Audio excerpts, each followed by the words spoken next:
Ideja je došla spontano, stvari, neke stvari u životu obično se i događaju spontano i ništa nije slučajno.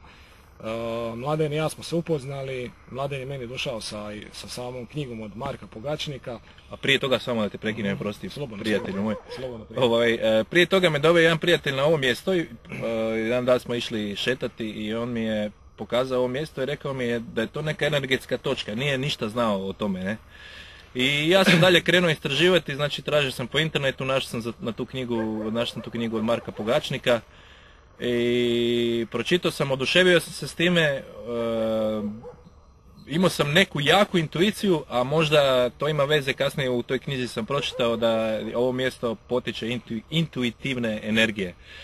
I rekao sam da od ovoga nešto treba napraviti. U isto vrijeme negdje sam upoznao Roberta, gdje sam mu spomenuo tu ideju.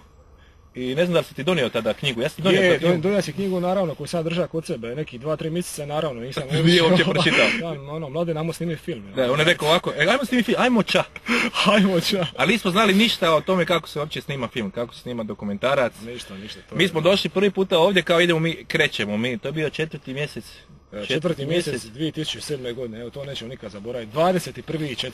Točno, mi smo došli ovdje s jednom kamerom, tu malom, mi smo tu kao snimali, to je film neki.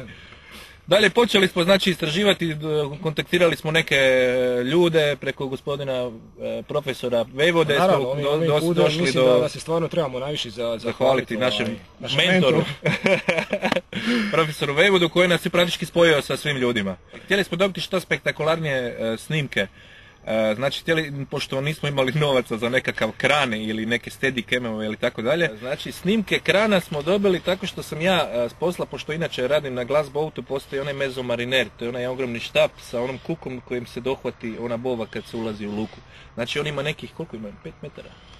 Cirka 5, tako? Da, na to smo gore sa izolir trakom lijepili znači kameru, radili smo čak i neki zglob i na početku smo to držali u rukama, a poslije smo to čak i usavršili, stavili smo na neki stalak, napravili smo neki zglob i pokušavali smo dobiti te spektakularne snimke da ta kamera ide gore i dolje. Od nekih sat i pol snimanja mogli smo iskoristiti nekih 15-20 sekundi, ali nama je to bilo dovoljno. Što se tiče same kamere, trebao nam je širi kut, pošto je ta kamera obična nije baš vrhunske kvalitete, nema leću za širi kadar, onda je Robert improvizirao. Improvizacija je bila takva da jednostavno ja za svoju kameru nisam mogao nigdje kupiti ni nabaviti širokokutnu leću jer se one ne proizvode za takav tip kamere i onda sam otišao do prvog optičara u Rijeci kojeg sam našao. Onda sam mu ispričao biti što ja želim, da želim dobiti širokokutnu leću i da mi treba dioptrija najmanje -20, na što me on pogledao jednim dosta čudnim pogledom i tako se još pokusao na par mjesta optičara i na kraju se jedan gospodin smilovao koji je rekao da, mogu ti to napraviti, nema problema. Kako ćeš ti to pričvrstiti? Zašto ti to treba? Ja sam rekao da je to jedan poseban mehanizam koji mi stiže iz Slovenije koji ćemo mi pričvrstiti za našu kameru. Tako da s lećom krajnje ispoliranom, izbrušenom na -20 smo dobili širokokutnu leću koju smo naravno stavili na našu kameru i... Da, on je taj dan čekao, donio je tu znači leću i kaže di ti taj specijalni uređaj iz Slovenije, a on vadi izolir traku i kaže evo ga, a taj specijalni uređaj iz Slovenije. Znači taj specijalni uređaj iz Slovenije... Da, zato što je traka bila slovenska. A slovenska, pa to otuda.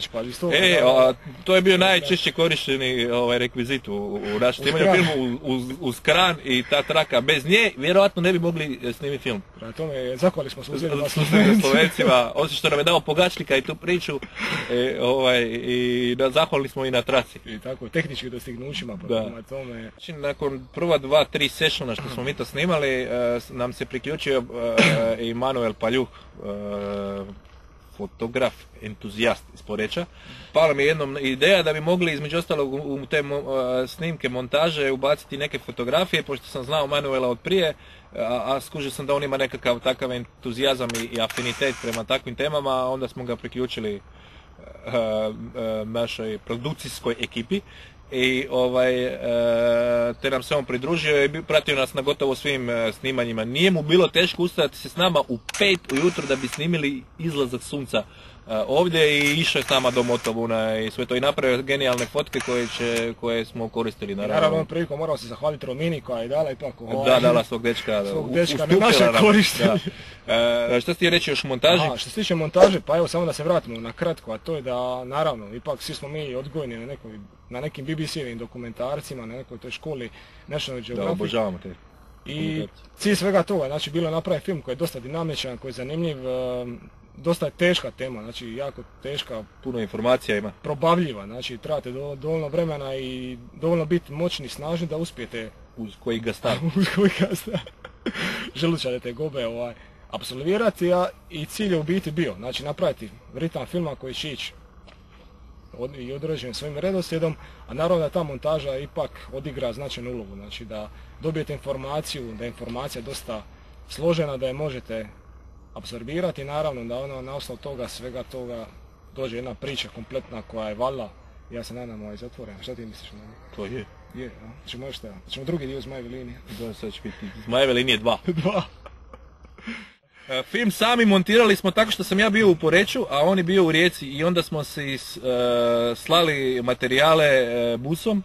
Imali smo našu koordinatoricu razmjene materijala koja je te CD primala na bus i prosljeđivala meni, onda se ja njemu javljao šta treba i ne, i tako da jednom smo komentirali da je veza između nas bila brža od ADSL-a. Iako smo bili na različitim lokacijama, da su mi to dobro složili sve na kraju.